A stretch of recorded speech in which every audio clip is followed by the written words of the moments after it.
Februari 2025. Dunia kripto baru saja mulai pulih dari crypto winter yang panjang, berharap tahun ini akan menjadi era bull run yang damai dan penuh inovasi. Namun, harapan itu hancur berkeping-keping dalam satu malam yang mencekam, mengubah optimisme menjadi kepanikan global. Ini adalah kisah peringatan yang harus didengar setiap investor, pengguna, dan pengembang di ekosistem digital. Alarm berbunyi nyaring di kantor pusat Bybit, salah satu bursa kripto terbesar di dunia. Bukan karena lonjakan harga Bitcoin yang euforik, melainkan karena anomali transaksi ilegal yang tak masuk akal dan mengerikan.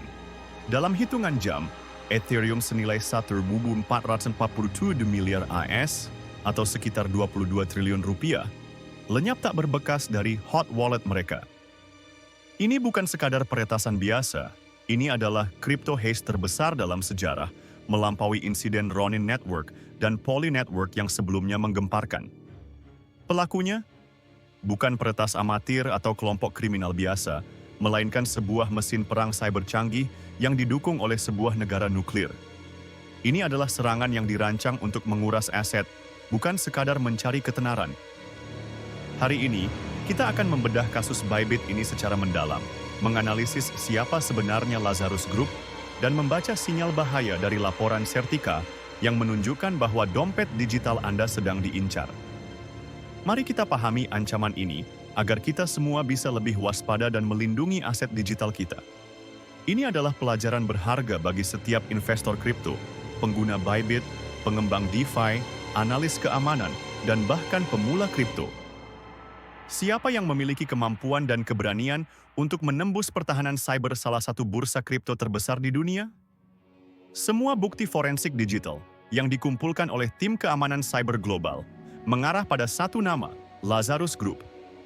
Kelompok ini bukan sekadar peretas biasa, mereka adalah entitas siber yang sangat terorganisir dan didanai oleh negara. Bagi Anda yang belum familiar, Lazarus Group adalah kelompok peretas elit yang berafiliasi langsung dengan pemerintah Korea Utara. Mereka tidak meretas untuk ketenaran pribadi atau keuntungan individu semata. Tujuan utama mereka adalah mendanai program rudal balistik dan senjata pemusnah massal negara mereka yang terhambat oleh sanksi internasional. Sejarah Lazarus Group penuh dengan serangan siber berprofil tinggi, mulai dari peretasan Sony Pictures Entertainment hingga serangan ransomware WannaCry yang melumpuhkan sistem global.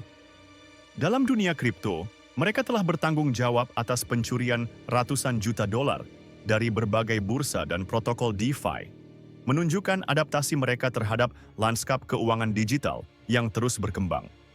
Keberadaan mereka adalah ancaman nyata bagi stabilitas ekosistem kripto global. Dalam kasus Bybit, teknik yang digunakan oleh Lazarus Group menunjukkan tingkat kecanggihan dan kesabaran yang luar biasa. Analis keamanan menduga ini adalah hasil dari serangan social engineering jangka panjang yang sangat terencana atau kompromi langsung pada kunci privat sistem, multisig, Bybit. Mereka mungkin telah menyusup ke dalam sistem selama berbulan-bulan, bahkan bertahun-tahun, menunggu momen yang tepat.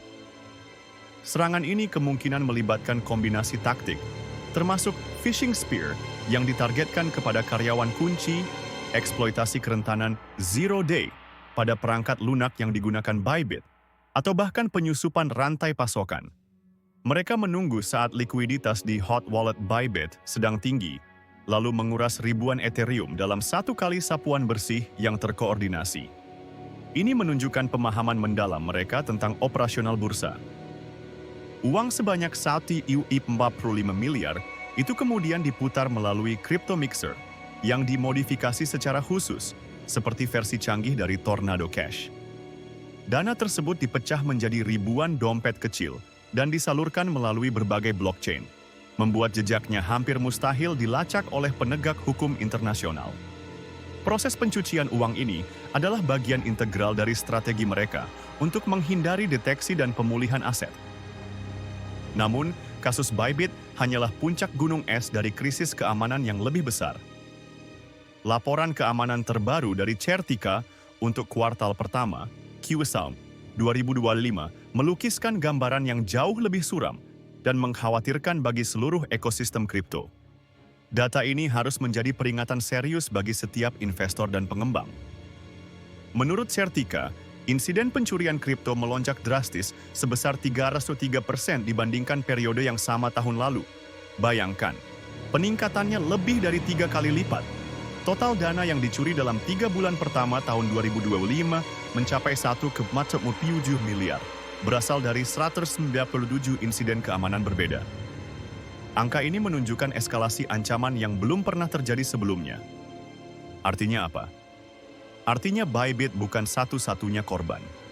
Hampir setiap hari ada protokol DeFi yang dijebol melalui flash loan attack atau kerentanan smart contract, ada bridge yang dirusak, dan ada investor retail yang kehilangan tabungan hidup mereka.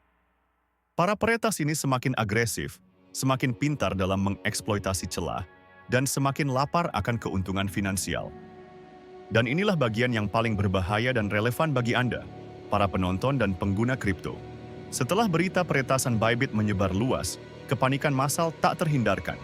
Jutaan pengguna mencoba masuk ke akun mereka untuk mengecek saldo atau mencari cara menarik dana mereka secepat mungkin.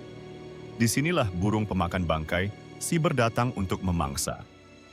Dalam waktu 48 jam setelah peretasan, tim keamanan siber mendeteksi munculnya 296 domain phishing baru yang sangat berbahaya. Website-website palsu ini dibuat mirip persis dengan halaman login Bybit yang asli, atau berpura-pura menjadi halaman refund claim, resmi yang menjanjikan pengembalian dana. Mereka memanfaatkan situasi darurat untuk menipu korban. Skemanya sederhana namun mematikan. Mereka memanfaatkan rasa takut dan kepanikan Anda. Mereka mengirim email palsu dengan subjek mendesak seperti, "Dana Anda dalam bahaya, klik di sini untuk mengamankan ke cold wallet Anda." Begitu Anda mengklik tautan tersebut dan memasukkan seed phrase atau kredensial login Anda, tamatlah riwayat aset Anda. Sisa uang yang tidak diambil Lazarus akan diambil oleh scammer kroco ini.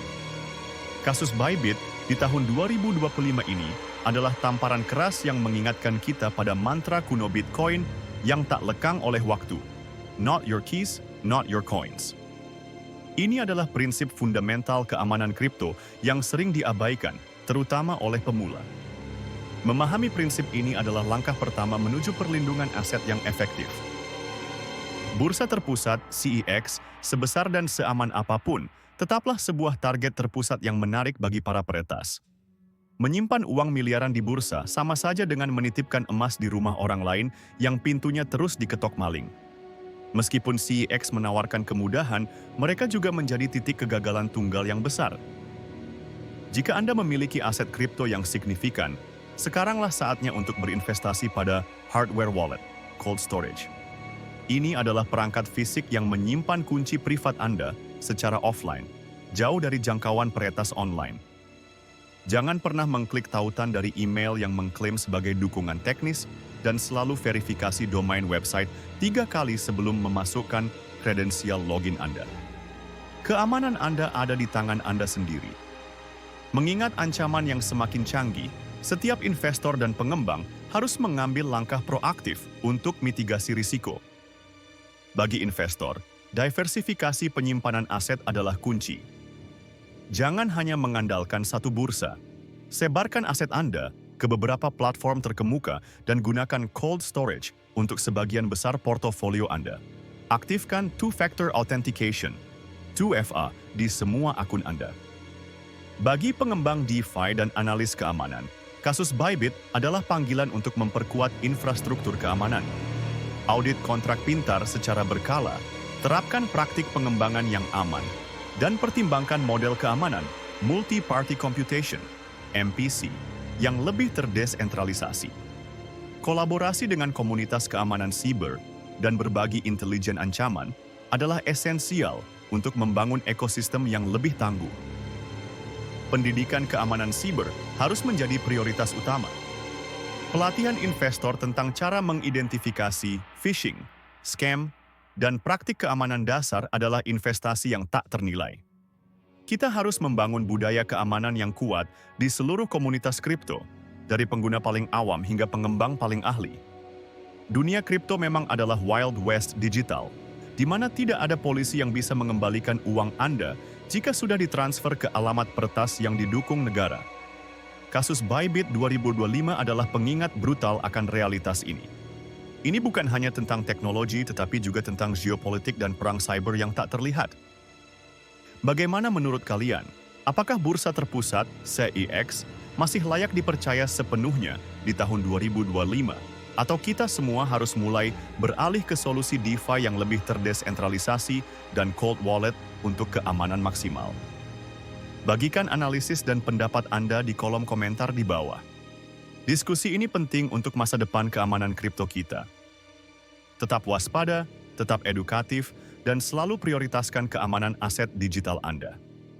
Jangan lupa untuk like video ini, bagikan kepada teman-teman Anda, dan subscribe channel ini untuk mendapatkan update keamanan siber, analisis ancaman, dan pelatihan investor lainnya. Bersama, kita bisa membangun ekosistem kripto yang lebih aman dan tangguh. Sampai jumpa di video berikutnya.